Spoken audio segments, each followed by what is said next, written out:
Assalamualaikum warahmatullahi wabarakatuh. Selamat siang teman-teman. Nah, kita lanjut lagi ya untuk pertemuan kita kali ini ya. Kalau kemarin kita udah bahas pengertian etika profesi, apa itu, kenapa kita harus belajar etika profesi. Yang kedua, apa itu etika profesi. Terus yang ketiga, kita udah belajar mengenai etika profesi seorang akuntan publik atau auditor. Terus kemarin kita udah belajar juga tentang pendapat-pendapatnya gitu ya. Nah, kita masuk sekarang aturan etika profesi seorang akuntan publik. Nah, di sini kenapa kok nulisnya profesi akuntansi? Sebenarnya dalam IAI, kenapa sih Bu kok IAI terus gitu ya? Karena IAI itu adalah Ikatan Akuntan Indonesia. Jadi dia itu adalah komunitas para akuntan. Nanti ada IAPI, terus ada lain-lain. Nanti IAPI itu Ikatan Akuntan apa gitu ya. Terus ada lagi pendidik, ikatan pendidik, tapi itu semua dasarnya awal itu adalah dari IAI gitu ya. Nah, jadi untuk profesi-profesi akuntansi sebenarnya diatur secara global itu oleh IAI.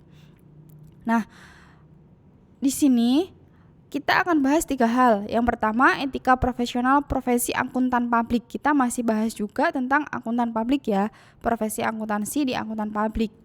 Terus kepatuhan terhadap kode etik, prinsip dasar etika. Jadi ada 3 hal ini. Nah, langsung aja kita masuk ke etika profesional profesi akuntan publik.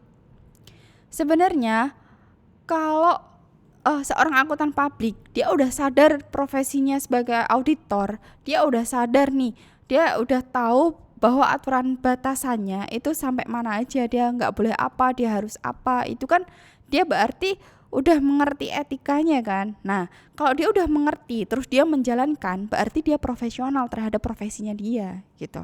Nah, aturan etika kompartemen akuntan publik, KAP akuntan publik gitu ya, merupakan etika profesional bagi akuntan yang berpraktik sebagai akuntan publik Indonesia. Aturan etika ini bersumber dari prinsip etika yang ditetapkan oleh IAI. Nah, cerita dikit ya, sejarahnya itu dulu pada tahun 1973 dia itu pertama kalinya menetapkan kode etik bagi profesi akuntan yang ada di Indonesia. IAI, jasanya IAI pada 1973 dia itu menetapkan, pertama kali dia menetapkan kode etik bagi profesi akuntan yang ada di Indonesia. Sampai dengan 98 itu merupakan penyempurnaan. Bahkan sampai sekarang dia mengeluarkan SAK standar akuntansi keuangan, baik itu ETA, baik itu SAK IFRS, SAK untuk akuntan publik, untuk akuntan publik berarti untuk pemerintahan kayak gitu ya, untuk syariah dan lain-lain. Nah, di sini kepatuhan kode etik. Nah, kembali lagi ya, bahwa seorang akuntan sebenarnya dia udah paham. Setiap orang misalnya kita tuh udah tahu bahwa aturan atau etikanya kita bertingkah laku adalah seperti ini, misalnya seperti lingkungan A, karena kita udah tinggal di lingkungan A. Nah, tapi kita bisa aja kan melanggar kayak gitu. Jadi butuh adanya cek kepatuhan terhadap kode etik yang berlaku di profesinya itu. Nah, khusus ini adalah profesi akuntan publik. Kode etik IAI atau Ikatan Akuntan Indonesia dimasukkan sebagai panduan.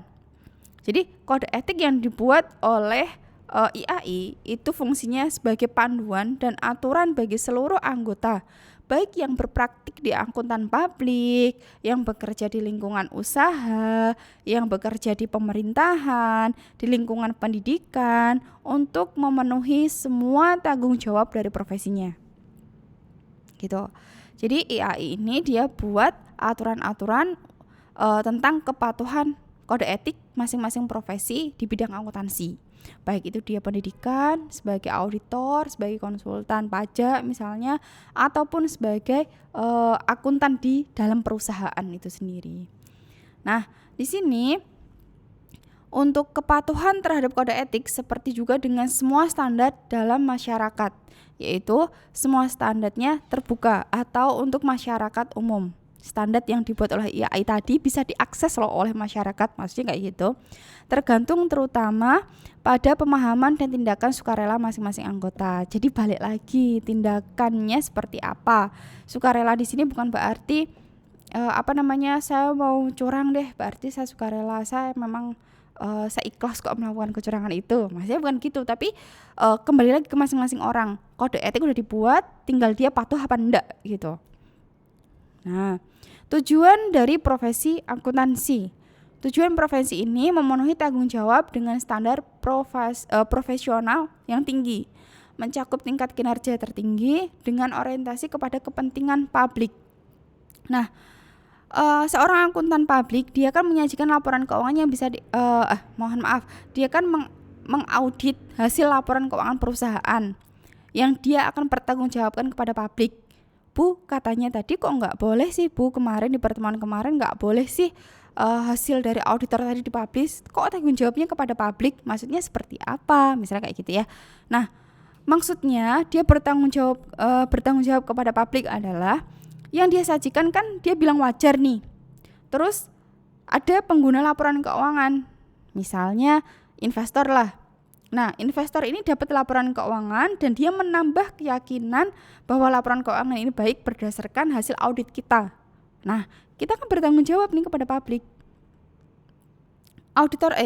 Investor tadi ini kan bagian dari publik, bagian dari masyarakat juga, gitu kan. Nah, 4 kebutuhan dasar yang harus dipenuhi untuk mencapai profesionalisme tertinggi sebagai akuntan publik misalnya, atau sebagai seorang yang berprofesi sebagai akuntansi atau akuntan. Yang pertama kredibilitas, yang kedua profesionalisme, kualitas jasa dan kepercayaan. Nah, kalau menurut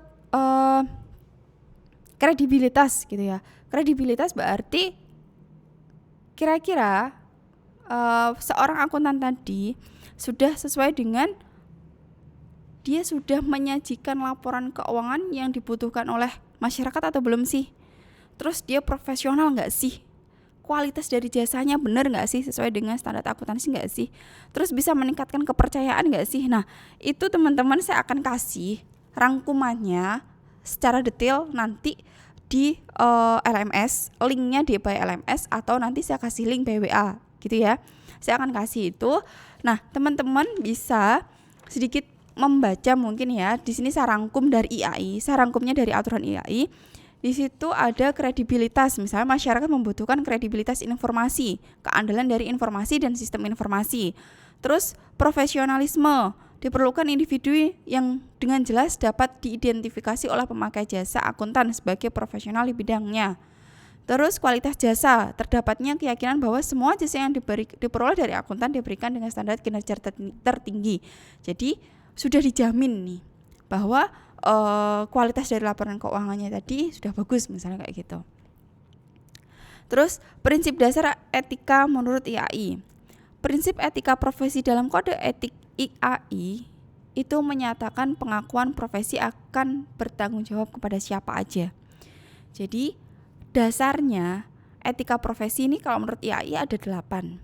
Nah, kalau dasarnya dari 8 itu, dia harus sadar, auditor itu harus sadar bahwa dia akan bertanggung jawab kepada publik, dia akan bertanggung jawab kepada pengguna jasa akuntan, dia akan bertanggung jawab kepada rekannya sendiri juga.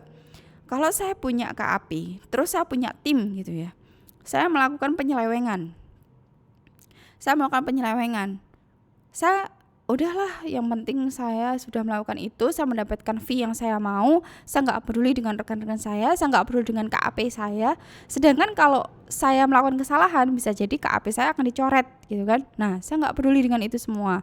Berarti saya kurang bertanggung jawab sebagai akuntan publik. Saya harus sadar 3 hal ini, publik, saya bertanggung jawab pada publik, pemakai jasa akuntan, dan juga rekan. Nah, kalau menurut IAI itu ada 8. Nah, dari 8 ini di pertemuan kita yang kelima kita akan bahas 3 dulu, yaitu tanggung jawab profesi, yang kedua adalah kepentingan publik, yang ketiga adalah standar teknis. Untuk selebihnya akan kita bahas di pertemuan ke-6 nanti gitu ya. Nah, kita bagi karena waktunya, terus nanti juga terlalu lama malah bosen gitu kan. Jadi kita pecah bagi 2 untuk 8 prinsip etika profesi. Yang pertama, tanggung jawab profesi. Seorang akuntan dalam melaksanakan tanggung jawabnya sebagai profesional, jadi dianggap sebagai orang yang dapat dipercaya bahwa handal untuk memberikan jasa asuransi misalnya gitu, seorang akuntan publik.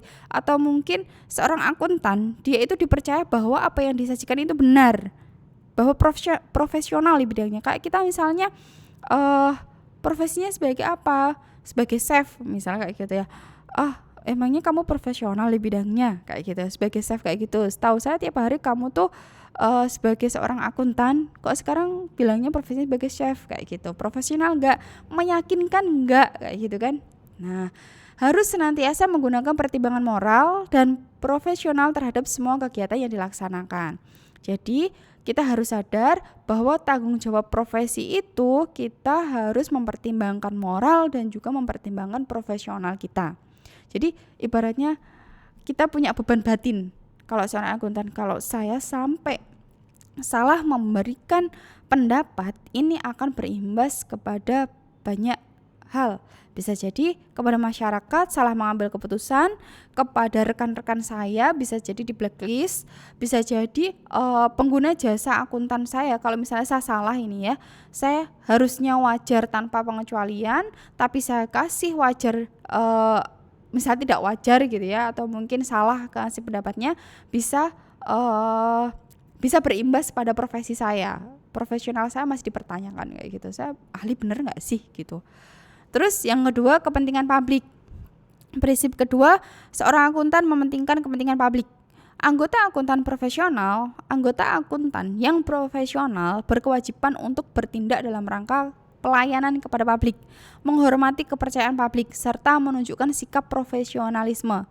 Menunjukkan profesionalisme di sini berarti ya sesuai dengan standarnya. Kita harus jalan sesuai standarnya, kita harus berjalan sesuai profesi yang harus saya lakukan kayak gitu.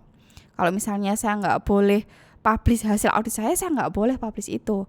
Kalau saya akan memberikan kalau saya tidak menemukan menemukan informasi yang saya butuhkan, saya tidak boleh ketemu direktur, ketemu akuntan, ketemu pihak ketiga untuk memperoleh keyakinan atas laporan saya gitu ya, atas keyakinan atas laporan keuangan perusahaan yang dibuat perusahaan yang berimbas akan pendapat saya harus memberikan pendapat sesuai dengan apa yang saya peroleh di lapangan.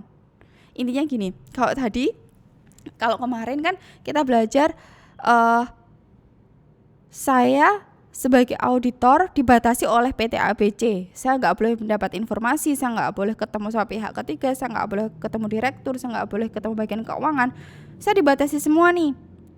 Terus saya memberikan pendapat wajar tanpa pengecualian, padahal saya nggak menguasai, padahal saya nggak mendapat apa yang saya perlukan untuk meyakinkan pendapat saya, untuk memberikan pendapat gitu kan. Saya pendapatnya malah justru wajar tanpa pengecualian. Harusnya kalau yang seperti itu kan bisa disclaimer atau bisa tidak wajar gitu ya, tergantung pelaksanaan di lapangannya seperti apa. Nah itu kan berarti saya nggak profesional, saya nggak bersikap profesional. Cuman saya rasa PT ABC ini udah bayar saya sih, saya nggak enak kalau misalnya saya ngasih pendapat yang tidak wajar misalnya gitu, apalagi disclaimer. Udahlah saya kasih aja wajar tanpa pengecualian atau wajar dengan pengecualian kayak gitu. Itu kan berarti sikap saya nggak profesional gitu. Yang terakhir untuk pertemuan kita adalah prinsip ketiga yaitu standar teknis. Nah, teknis berarti kan pelaksanaannya ya. Pelaksanaannya di sini harus sesuai dengan standar teknis dan juga standar profesional yang relevan yang sudah diatur oleh IAI. Jadi harus berjalan sesuai dengan standar. Seorang akuntan memiliki kewajiban untuk mematuhi standar teknis dan standar profesional yang telah ditetapkan oleh perundang-undangan yang relevan, diatur oleh undang-undang loh profesi akuntan tuh, ataupun yang telah dirumuskan oleh IAI gitu, dan International Federation of Accountants. Jadi ada komunitas akuntan secara internasional sudah mengatur, juga diadopsi di Indonesia, harus kita ikutin juga gitu. Jadi kita sebagai seorang akuntan, walaupun kita berdiri sendiri sebagai KAP, kita nggak bisa seenaknya memberikan pendapat wajar, pendapat tidak wajar, disclaimer atau wajar dengan pengecualian gitu ya. Kita nggak boleh seenaknya memberikan itu. Karena apa? Tanggung jawab kita bukan kepada diri kita sendiri, tapi kepada profesi akuntan, kepada pengguna jasa akuntan, kepada publik, dan juga kepada rekan kita. Jadi kalau yang misalnya dicoret pun bukan cuma saya aja, saya punya tim, saya punya kantor, salah satu rekan yang ada di KAP gitu ya. Tapi saya melakukan kecurangan, saya sendiri melakukan kecurangan ketika saya melakukan audit di lapangan. Saya memalsukan temuan-temuan saya memalsukan kalau saya bilang dapat informasi loh dari pihak ketiga, sebenarnya saya enggak gitu kan. Nah itu berarti saya menunjukkan sikap yang tidak profesional, saya sudah menyimpang kayak gitu. Berarti kalau yang seperti itu saya tidak mementingkan kepentingan publik rekan saya dan juga pengguna jasa akuntan. Oke, selebihnya kita bisa diskusi juga melalui LMS atau WA gitu ya untuk teman-teman. Jadi kalau bisa ada pertanyaan silahkan disampaikan. Jika ada pertanyaan dan juga temannya yang bisa bantu jawab, silahkan dijawab di sana. Oke, selamat siang teman-teman. Mohon maaf jika ada kekurangan dari saya. Sekian pertemuan saya untuk pertemuan kita untuk pertemuan kelima ini. Selamat siang. Wassalamualaikum warahmatullahi wabarakatuh.